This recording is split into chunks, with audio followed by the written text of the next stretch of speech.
ராணுவ மேலே ஏன் எல்லாருக்கும் இவ்வளோ வெறுப்பு அப்படிங்கிறது எனக்கு தெரியல. ராணுவ வந்து கேம் ஸ்பாயிலர் அப்படிலாம் சொல்கிறாங்க. இப்போ ஒருத்தர் ஒரு ஸ்ட்ராட்டஜி பண்ணுறாங்க. அந்த கேமை ஸ்பாயில் பண்ணுறதும் என்னை பொறுத்தளவில் அதுவும் ஒரு ஸ்ட்ராட்டஜி தான். அதுவுமே அவர் ரொம்ப ஸ்ட்ராட்டஜியாக போட்டு பண்ண மாதிரி எனக்கு தெரியல. ரொம்ப இன்னசென்ட்டாக தான் எனக்கு அவரை பார்க்கும்போது எல்லாமே தெரிஞ்சுது. ஏன்னா அடிப்பட்ட ஜெஃப்ரி கிட்ட கூட ஜெஃப்ரியால் தான் அவருக்கு அடிபட்டுச்சு. அந்த அடி கொடுத்த ஜெஃப்ரிக்கு மேலே கூட அவருக்கு எந்த வன்மமுமே இல்லை. ஓட்டிங்லேயும் நல்லா தான் இருந்தார். எப்படி திடீர்னு எவிக்ட் ஆனாருங்கிறது யாருக்குமே தெரியல. கண்டிப்பாக அவர் ஓட்ஸ் படி எலிமினேட் ஆகலை. நிறைய பேர் என்ன சொல்கிறாங்கன்னா, லாஸ்ட் வீக் வந்து விஜய் சேதுபதி சார்கிட்ட ப்ரெஷர் கொடுத்து, அதாவது விஜய் சேதுபதி சார்கிட்ட நீங்கள் என்கிட்ட பாசமாக சொல்லுங்கன்னு சொன்னதுனால அவர் ப்ரெஷர் கொடுத்து தான் எவிக்ட் பண்ணிட்டாங்க அப்படின்னு சொல்கிறாங்க. அது கன்ஃபார்ம்டு நியூஸாக இல்லையாங்கிறது நமக்கு தெரியல. பட் ஸ்டில் ஓட்டிங்கில் எவ்வளோ டாப்பில் இருந்தவர் எப்படி திடீர்னு எவிக்ட் ஆனாருன்னு எனக்கு தெரியல. ராணுவுக்கு ஒரு செட் ஆஃப் ஃபேன்ஸ் இருந்தாங்க. ஏன்னா அவர் ஒரு பியூர் இன்னசென்ட். தீபக் அண்ணாவோட ஒய்ஃப் கூட வந்திருக்கும் போது சொல்லியிருப்பாங்க, இந்த ராணுவங்கிறது ஒரு குழந்தை என்ன பண்ணும், சேட்டை பண்ணும், தப்பு பண்ணும், அடம் பிடிக்கும், அப்புறம் நம்ம திட்டணும், அதே மாதிரி தான் ராணுவோட பிஹேவியரும் அப்படின்னு சொல்லியிருப்பாங்க. எனக்கு கூட ராணுவோட இன்னசென்ஸ் ரொம்ப பிடிக்கும். எப்பயுமே ராணுவ வந்து கன்னிங்காக எதுவுமே பிஹேவ் பண்ணி நான் பார்த்தது கிடையாது.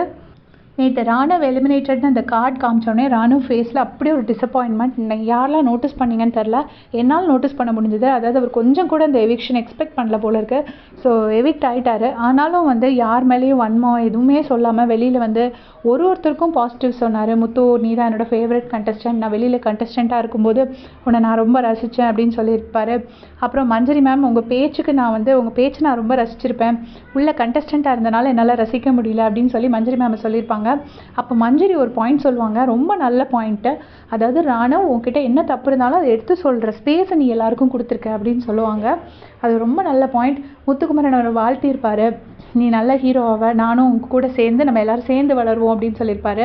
அப்புறம் ராணுவ வந்து விஜய் விஷாலை பார்த்துட்டு, ராணுவுக்கு எப்போவுமே விஷாலை ரொம்ப பிடிக்கும். விஜய் விஷாலை பார்த்துட்டு நம்ம 2 பேரும் நல்ல ஹீரோ ஆவாண்டா, அதுவும் விஜய்ஸோட அனுமதி, அது அவரோட பிளெஸிங்ஸோடு நம்ம ஹீரோ ஆகும் அப்படின்னு சொல்லியிருப்பாரு.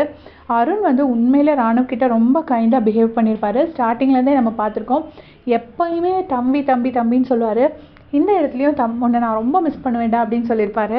எனக்கு உண்மையிலே ராணுவோட எவிக்ஷன் ரொம்ப கஷ்டமாக இருந்துச்சு. ரொம்ப ஒரு மாதிரி அன்ஃபேர் எவிக்ஷன் நான் ஃபீல் பண்ணேன். அவர் வந்து கேம் விளையாண்டாரோ விளையாடலையோ, அந்த இதில் வந்து வெளியில் தெரிய வைக்கிறதே அதுவே ஒரு டேலண்ட் தானே. ஒன்றுமே தெரியாமல் சும்மா உட்காந்துட்ருக்கிறதுக்கு அவர் ஏதோ ஒன்று பண்ணி தானே தெரிய வச்சார். இப்போ சௌந்தர்யாவோட கேம் எப்படி நம்ம பார்க்குறோமோ அவங்க பண்ணுறது கரெக்டு தான், ராணுவ பண்ணுறதும் கரெக்டு. சௌந்தர்யா பண்ணுறது தப்புனா ராணுவ பண்ணுறதும் தப்பு. தெரிய வைக்கிறதுக்காக ஏதோ ஒன்று பண்ணணும்னு பண்ணுறாங்க. ரொம்ப ஹார்ம்ஃபுல்லாக எதுவுமே பண்ணதில்லை.